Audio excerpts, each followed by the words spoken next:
Hi guys, this is Smita Dev, and today on our delicious journey, we're going to be making a very interesting dish. The ash gourd, kohara or petha, is a very nutritious vegetable. It's a gourd, and let me tell you an interesting fact about this gourd is that it is used to ward off the evil eye in most regions of coastal Maharashtra, Goa and Karnataka. But in spite of that, we make an amazing curry out of this, which we call the pulli kodil. So for that, I have taken 1 kg of ash gourd and I have chopped it into cubes of 1 inch. And now we are going to add a liter of water to this and bring it to a boil and cook till the ash gourd is done.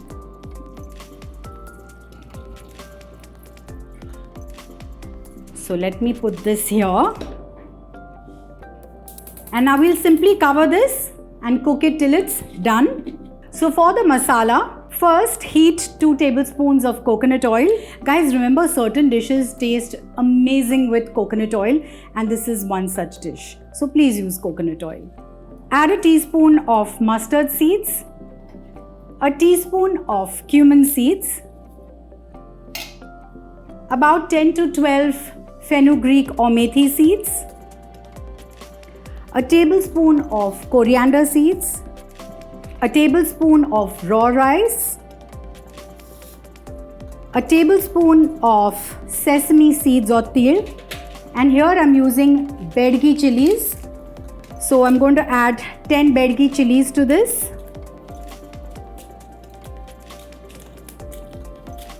Saute these spices till you feel that the chilies have become nice and crisp. You'll immediately come to know when the chilies have become crisp. See, they've become nice and plump here, and the color is changed as well. You can see this particular one.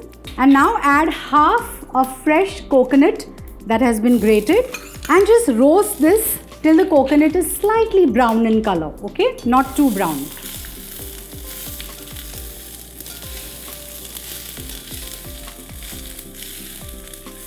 So you can see the coconut has turned slightly brown. This is the color it should be. We don't want it to be very brown. So we'll shut the flame and now we'll wait for this mixture to cool down before we grind it with a few other ingredients.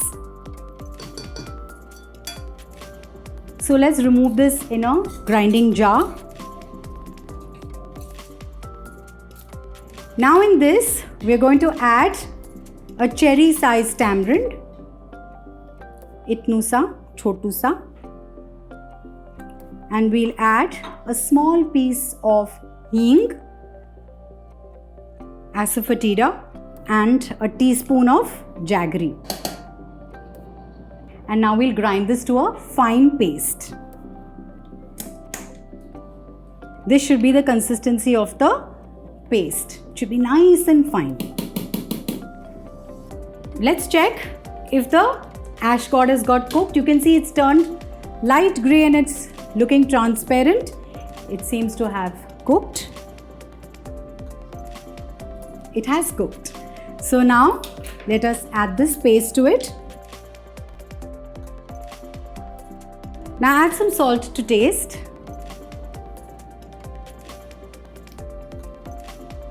Just give it a good stir and cover it and cook it for 3 to 4 minutes.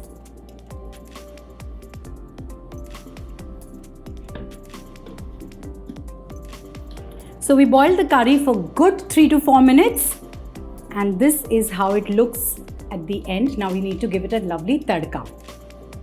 So I'm going to shut the flame. So heat 2 tablespoons of coconut oil.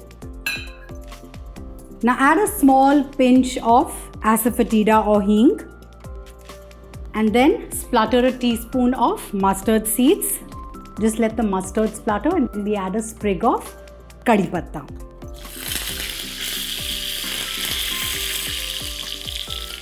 Now just add this tadka to the curry and cover it and let it rest for 2 to 3 minutes before you serve it. And sometimes you're really tired of eating dal chawal. You can have this pulli kodil with rice or with neer dosa along with some papad, pickle, or a simple dry vegetable which we call an uppkari. So this is one of my favorite go-to meals as well. Try this, let me know, and keep watching Smita Dev.